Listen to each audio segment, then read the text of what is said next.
The new twist in the case of convicted killer Scott Peterson. A group investigating claims they have new evidence and a witness that prove he did not kill his wife, Lacey. Chief National Correspondent Matt Gutman is in Los Angeles. Good morning, Matt. Hey, good morning, George. That's right. So the LA Innocence Project is filing this massive new petition to California's Court of Appeals, claiming that Peterson, who'd spent 17 years on death row, was essentially railroaded by local police and prosecutors who they say intentionally avoided interviewing key witnesses, used shoddy, outdated methods, even knowingly destroyed evidence, and they say proving Peterson is innocent.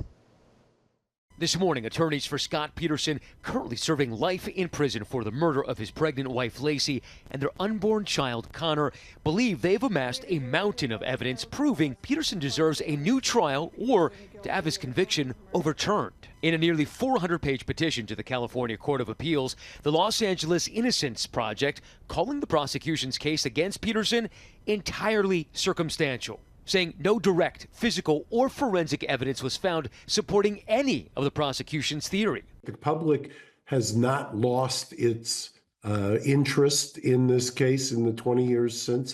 The LA Innocence Project citing new evidence involving this home across the street from where Lacey and Scott lived. The Modesto police testifying in court that there was a break-in at that home on December 26, 2002. But the Innocence Project says they can prove that the home was actually robbed on December 24th, the same day that Lacey disappeared and was part of a series of crimes that day.